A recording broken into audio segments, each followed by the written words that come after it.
क्या आप एक ऐसी जिंदगी इमेजिन कर सकते हो जहां सोसाइटी आपके साथ पानी तक ना पिए, जहां पे आपके साथ हाथ मिलाना भी एक पाप समझा जाए, जहां आपको बाकियों से नीचा समझा जाए, जहां पे आपकी एग्जिस्टेंस, आपके होने को एक बोझ, एक वेस्ट समझा जाए। आपके घर में कोई बीमार और डॉक्टर इलाज करने से मना करते, कोई मरता है मर जाए लेकिन इलाज नहीं करेंगे क्योंकि आप उनके जैसे नहीं। सेम दो हाथ हैं, दो आंखें हैं, दो कान है, एक नाक है, लेकिन तब भी आपको बोल दिया जाए कि आप अलग हो। कुछ ऐसा ही सोचा हो सकता है 7 साल के अंबेडकर साहब ने, जब स्कूल में उनको अलग ट्रीटमेंट मिलने लगा। बच्चे बुक्स पे इंक गिरा देते थे, उनकी बुक्स के पेजेस फाड़ देते थे और टीचर उन बच्चों को डांटने की जगह उन्हीं को डांट देती थी। बेवजह मारपीट होती थी। जो पानी का मटका था उसको टच करना अलाउड नहीं था। स्कूल का पीएन एक ग्लास से ऊपर से उनके ग्लास में पानी डालता था, फिर वो पानी पीते थे। क्लास के अंदर बैठ के नहीं पढ़ सकते थे, क्लास के बाहर बैठ के पढ़ते। ऐसे हालात में कोई भी बच्चा कहेगा कि मुझे स्कूल नहीं जाना, मैंने नहीं करनी पढ़ाई, लेकिन उस बच्चे ने इतना सब होने के बावजूद पढ़ाई नहीं छोड़ी, दुबक कर घर नहीं बैठा। कितना कुछ है जो हम बाबा साहेब की लाइफ से सीख सकते हैं। कुछ साल पहले जब मैंने बाबा साहेब की लाइफ को डिटेल में पढ़ा था ना, तो मुझे पर्सनली उनकी सोच, उनका फोकस, उनकी पेशेंस, उनकी रेजिलेंस, उनका माइंड, उनका विजडम बहुत पावरफुल लगा। बहुत कुछ सीखने को मिला। कोई बल को अपना हथियार बनाता है, कोई शांति को अपना हथियार बनाता है। बाबा साहेब ने अपनी एजुकेशन को अपना वेपन बनाया, अपना टूल बनाया, अपना मीडियम ऑफ स्पीच बनाया। और एजुकेशन के सहारे वो ऐसा लड़े कि जब भी इंडियन कॉन्स्टिट्यूशन की बात होती है, जब भी एजुकेशन की बात होती है, तो सबसे पहले उनका नाम आता है। उन्हें बाबा साहेब कहते हैं। बाबा साहेब का मतलब होता है रिस्पेक्टेड फादर, क्योंकि उन्होंने भारत के संविधान को ड्राफ्ट किया, इंडियन कॉन्स्टिट्यूशन को ड्राफ्ट किया है, इसीलिए उनको फादर ऑफ इंडियन कॉन्स्टिट्यूशन कहते हैं। आप इनकी बायोग्राफी देखोगे ना, तो आपको दो ही चीजें नजर आएंगी, स्ट्रगल्स और सक्सेस। स्ट्रगल्स और सक्सेस। इनके स्ट्रगल्स की बात करेंगे, इनके सक्सेस की बात करेंगे, और 3 वर्ड्स उनकी लाइफ के ऐसे जो आज हम अपनी लाइफ का पार्ट बना सकते हैं। इन्हीं की लाइफ का एक किस्सा सुनाता हूं। एक बार अंबेडकर साहब लंदन की एक लाइब्रेरी में बैठकर बुक पढ़ रहे थे। पढ़ने का बहुत शौक था उनको। वो पूरा दिन में सिर्फ एक ब्रेड का पीस खाते थे और बुक्स पढ़ते रहते थे। एक बार लाइब्रेरियन ने देख लिया और उनको बोला कि ये रूल्स के अगेंस्ट है, लाइब्रेरी में बैठ के खाना खाना अलाउड नहीं है, दोबारा यहां आने की जरूरत नहीं है। अब मेरे जैसा कोई होता, आपके जैसा कोई होता, हम कहते ठीक है नहीं आएंगे, या फिर कोई कहता सॉरी गलती होगी, आगे से ऐसे नहीं करेंगे। लेकिन अंबेडकर साहब ने साफ साफ ऑनेस्टली बोल दिया कि मैं कैंटीन का खाना अफोर्ड नहीं करता, मैं वहां बैठना अफोर्ड नहीं करता, इसलिए छुप छुप कर यहां पे मुझे ब्रेड खानी पड़ती है। वो लाइब्रेरियन जो कि एक ज्यूइश थी, उसने कहा आगे से आप मेरे साथ खाना खाओगे, मैं अपने घर से आपके लिए खाना लेके आऊंगी। अंबेडकर साहब की उस ऑनेस्टी की वजह से उस लाइब्रेरियन जो कि उनको जानती नहीं, कोई पहचान नहीं, वो हर रोज उनके लिए खाना लाने लगी। और मैं आपको यह भी बता दूं कि अंबेडकर साहब की पर्सनल लाइब्रेरी में 50,000 बुक्स हैं, 50,000 किताबें हैं। और इतना ही नहीं, अंबेडकर साहब ने अपने लाइफ टाइम में 26 डिग्रियां ली। उन्होंने इकोनॉमिक्स में ही टोटल 29 कोर्सेज लिए, सोशियोलॉजी में 6, फिलॉसफी में 5, एंथ्रोपोलॉजी में 4, पॉलिटिक्स में 3 और एक जर्मन और फ्रेंच एलिमेंट्री लैंग्वेज में। हमारे यहां पूरे एरिया में इतनी डिग्रीज नहीं होती जितनी उन्होंने अकेले करी। इमेजिन करके देखो, एक इंसान जिसको समाज पढ़ने नहीं दे रहा था, धुतकारता रहता था, सारे हालात उसके अगेंस्ट थे, उस इंसान ने उसी पढ़ाई के दम पे अपनी फैमिली की, पूरे देश की पहचान दुनिया में बनाई। उन्होंने रिलीजन पे भी लोगों को एनलाइटन किया। उनका मानना था कि man is not made for religion, religion is made for man. वो बुद्धा की टीचिंग्स के बहुत बड़े फॉलोअर थे। बाबा साहेब ने अपनी लाइफ में एजुकेशन, इंटेलिजेंस और स्किल, इन तीनों चीजों पे फोकस किया। वो अपने आप को एजुकेट करते रहे, अपनी इंटेलिजेंस पे काम करते रहे और इन दोनों की मदद से अपनी स्किल को ग्रो करते रहे। ये फॉर्मूला हमारे लिए हो सकता है कि एजुकेशन गेन करते रहो, अपनी इंटेलिजेंस पे काम करते रहो और इन दोनों की मदद से अपनी स्किल को ग्रो करते रहो। फाइनेंस की बात करें तो आज हमारा पूरा देश फाइनेंस के लिए किसके ऊपर डिपेंडेंट है? आरबीआई के ऊपर। मनी की वैल्यू डिसाइड करनी हो, फाइनेंस को लेकर कोई डिसीजन लेने हो, मनी की टर्म्स में कुछ भी हो, आरबीआई डिसाइड करता है। क्या आपको पता है कि आरबीआई की फॉर्मेशन जिन 2 किताबों पे हुई है, वो दोनों किताबें बाबा साहेब ने लिखी हैं। पहली किताब the evolution of provincial finance in British India और दूसरी the problem of the rupee. आप इमेजिन कर सकते हो कि एक फाइनेंशियल इंस्टीट्यूशन जिसने पूरे देश के पैसे को संभाल कर रखा है, जिसने पूरी इकोनॉमी को बांध कर रखा है, उसकी वर्किंग एक ऐसे आदमी ने डिसाइड करी जिसके पास बचपन में पढ़ने की फैसिलिटीज भी ढंग से नहीं थी। और इतना ही नहीं, बाबा साहेब ने विमेन लाइब्रेशन के लिए भी आवाज उठाई। उन्होंने कॉन्स्टिट्यूशन के अंदर विमेन के लिए सिटीजनशिप, जस्टिस, इक्वालिटी और लिबर्टी के बेसिस पे राइट दिया, और वो भी तब जब ये सब एग्जिस्ट नहीं करते थे। और हम सबको पता है वो लॉज आज भी इंप्लीमेंट होते हैं। इनफैक्ट उसमें अपडेट्स हैं, जैसे पार्टीज में विमेन के लिए सीट होना, इंस्टीट्यूशंस में उनके लिए पोजीशंस होना। ये मेरा मानना है और आप भी इससे अग्री करोगे कि जब एक इंसान परेशान माहौल से उठता है तो वो अपने साथ साथ दूसरों का भी ध्यान रखता है। उसके अंदर गरूर नहीं आता, उसके अंदर एक जज्बा होता है दुनिया बदलने का, दूसरों को भी उठाने का। बाबा साहब को बचपन में लोगों ने स्ट्रीट लाइट तक के नीचे पढ़ने नहीं दिया क्योंकि वो उनके घर का रास्ता है। इसलिए उन्होंने खुद को इतना काबिल बनाया कि वो बच्चों के लिए स्कूल खोल पाए। आप सोच रहे होंगे कि मैं बाबा साहब की हर अचीवमेंट के साथ उनकी स्ट्रगल्स क्यों बता रहा हूं, क्योंकि मुझे लगता है कि उनकी स्ट्रगल से ही उनकी अचीवमेंट्स निकली है। उनके पास फैसिलिटीज नहीं थी, पावर नहीं थी, रिसोर्सेज नहीं थे, लेकिन उनके पास सोच थी, उनके पास माइंडसेट था। अगर मुझसे कोई पूछे कि उनकी लाइफ से क्या सीखा है, तो 3 वर्ड्स मैं आपके साथ शेयर करूंगा जो उनकी स्पीच से ही निकले हैं। ये 3 वर्ड्स हम अपनी लाइफ का भी पार्ट बना सकते हैं। पहला वर्ड है एजुकेट। बाबा साहब की लाइफ से ये क्लियर नजर आता है कि एजुकेशन वो चाबी है जो हमें बहुत आगे लेके जा सकती है। एजुकेशन से हमारी सोच खुलती है, हम दुनिया को अलग अलग नजरिए से देख पाते हैं, हम प्रॉब्लम सॉल्व कर पाते हैं, हम अपनी बात रख पाते हैं। और यहां पे मैं सिर्फ आपके टेक्स्ट बुक की बात नहीं कर रहा, उनके अलावा कई सारी ऑप्शंस हमारे पास बुक्स पढ़ने की, ई बुक्स पढ़ने की, वीडियोस देखने की, पॉडकास्ट देखने की, खुद को एजुकेटेड रखने की। क्योंकि अगर बाबा साहेब एक छोटे से गांव से निकलकर सारे भेदभाव और हालातों से लड़कर कोलंबिया यूनिवर्सिटी तक पहुंच सकते हैं तो हम क्यों नहीं। उन्होंने खुद को पढ़ाकर अपने आप को इतना काबिल बनाया कि आज की डेट में भी कोलंबिया यूनिवर्सिटी में उनकी biography as a text book पढ़ाई जाती है। दूसरा वर्ड है एजिटेट। एजिटेट का मतलब होता है आवाज उठाना।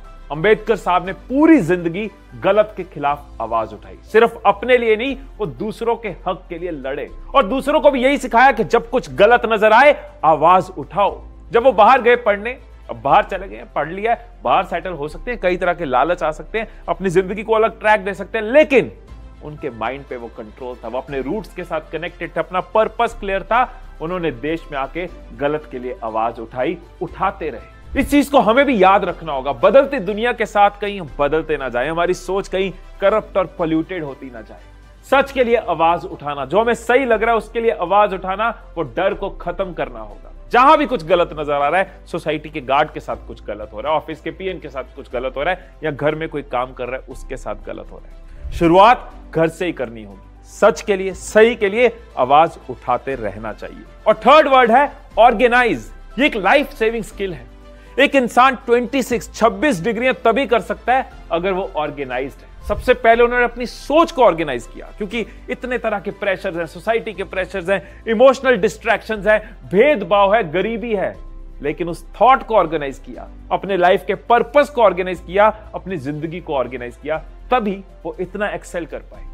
आज की डेट में हम सबको ये बहुत सीखने की जरूरत है, क्योंकि हम तो डिस्ट्रैक्शंस की दुनिया से भरे हैं। फोन में कभी भी कुछ आ रहा है, कोई फोकस नहीं है, कोई कंसंट्रेशन नहीं है, ना हमारा टेबल ऑर्गेनाइज्ड है, ना हमारा माइंड ऑर्गेनाइज्ड है। और जब ऑर्गेनाइज नहीं होंगे तो गोल्स कैसे अचीव करेंगे, जिंदगी में जो पाना चाहते हैं वो कैसे पाएंगे। आज की डेट में मेरा यूट्यूब पे जो भी मेरी अचीवमेंट्स है, उसके पीछे मैं सिर्फ 2 चीजों को रीजन देता हूं। एक, आप सबका प्यार, वो ना होता तो कुछ ना होता। और दूसरा, जिस चीज का मुझे बहुत प्राइड है, वो है माई स्किल टू ऑर्गेनाइज। मैं कोशिश करता हूं मैं अपने आप को ऑर्गेनाइज रखता जाऊं। तो बाबा साहेब ने सिर्फ दलितों को हक नहीं दिलाया, उन्होंने मुझे, आपको, हम सबको जीना सिखाया, अपने हक के लिए लड़ना सिखाया। उन्होंने सिर्फ दलितों को एजुकेशन नहीं दी, बल्कि खुद को इतना एजुकेटेड किया कि आज वो हम सब के लिए एक इंस्पिरेशन है। उन्होंने सिर्फ दलितों को आवाज उठाना नहीं सिखाया, हम सबको अपनी राइट्स के लिए लड़ना सिखाया। उन्होंने सिर्फ सक्सेस अचीव नहीं किया, उन्होंने हम सबको फर्श से अर्श तक का, स्क्रैच से स्काई तक का रास्ता दिखाया। इस extra ordinary activist, reformist, economist, teacher, writer, fighter की लाइफ से सीखकर कोई भी जीरो से हीरो बन सकता है। आप में से शायद बहुत लोगों को यह नहीं पता होगा कि इंडिया के फर्स्ट लॉ मिनिस्टर अंबेडकर साहब दुनिया के अकेले ऐसे इंसान हैं जिनको लंदन स्कूल ऑफ इकोनॉमिक्स ने डॉक्टर ऑल साइंस का टाइटल दिया। बहुत लोगों ने इसके लिए ट्राई किया, लेकिन आज तक यह टाइटल सिर्फ उनको मिला। दोस्तों, ऐसे महान इंसान की जिंदगी को, उनकी स्ट्रगल्स को, उनकी अचीवमेंट्स को हम सबकी रिस्पेक्ट, हम सबका नमन।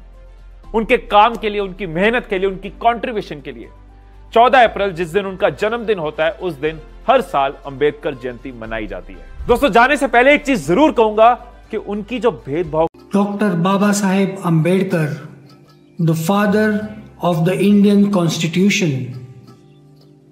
Dr. Baba Saheb Ambedkar was born on 14th April 1891 in Mhau, Madhya Pradesh. His childhood name was Bhim Rao. His father's name was Ramji Sakpal and his mother's name was Bhimabai Sakpal. His father was a Subedar in the British Army. In those days, the government ensured that all the army personnel and their children were educated, and they ran special schools for this purpose. This ensured good education for Bhim Rao. After his retirement, Bhim Rao's father settled in Satara, Maharashtra. Bhim Rao was enrolled in a local school. He was an intelligent and hard-working student.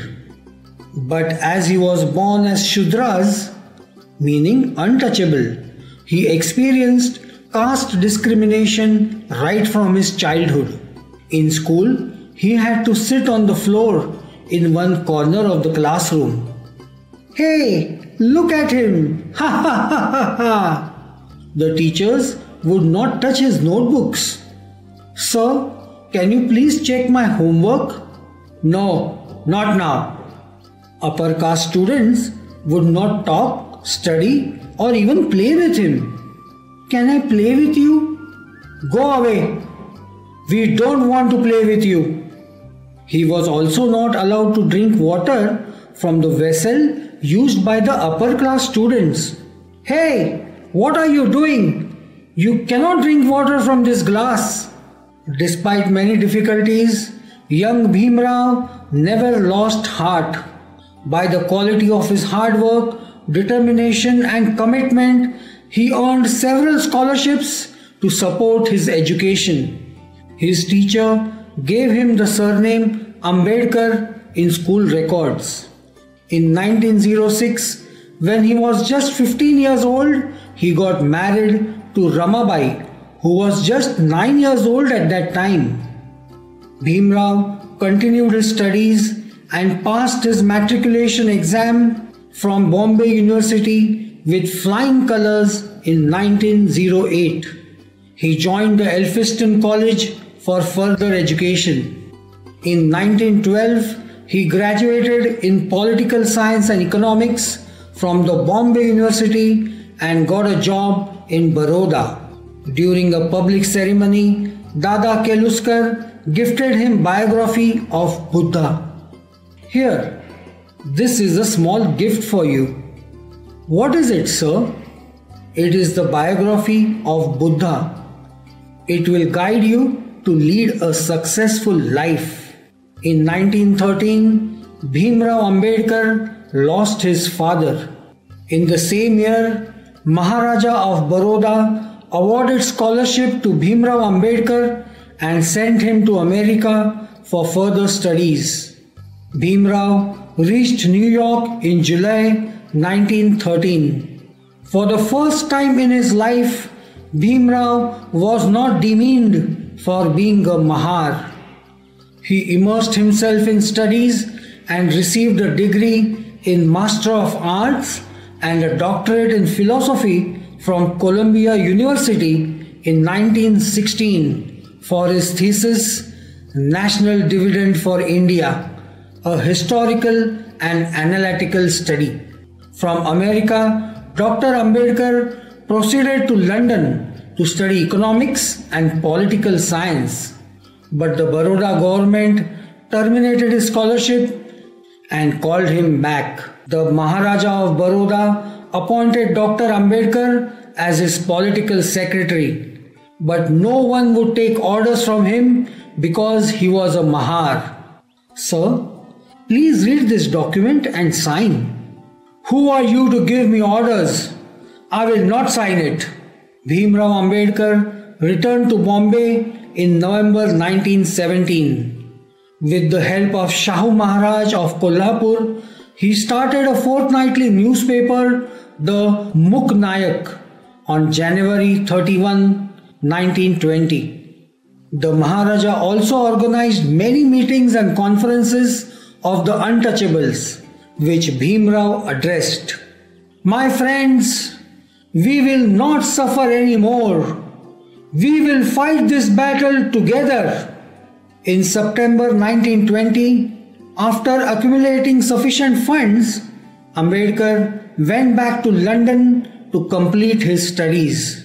He became a barrister and got a doctorate in science. While practicing law in the Bombay High Court, he tried to promote education to untouchables and uplift them. During that period, Shudras were not allowed to drink water used by the upper caste people and were also not allowed to enter the temples. In 1927, Baba Saheb Ambedkar had decided to launch an active movement against untouchability. He began with public marches to open up public drinking water resources and led a satyagraha in Mahad. The public drinking water should be made open to all. We will not suffer anymore. He also began the struggle for the right to enter the temples and led Kalaram Temple Satyagraha in Nasik. Even we have the right to enter the temples. Let us fight this together. Dr. Ambedkar attended all the 3 round-table conferences in London and forcefully argued for the welfare of the untouchables. In 1937, Dr. Ambedkar introduced a bill to abolish the Khoti system of land tenure in Konkan region and the Mahar, Vatan system of working for the government as slaves. A clause of the agrarian bill referred to the depressed classes as Harijans or people of God. Bhim Rao strongly opposed to this title for the untouchables, but the Indian National Congress succeeded in introducing the term Harijan. Ambedkar felt bitter that he could not have any say in what they were called. In 1947, when India became independent, the first Prime Minister, Pandit Jawaharlal Nehru, invited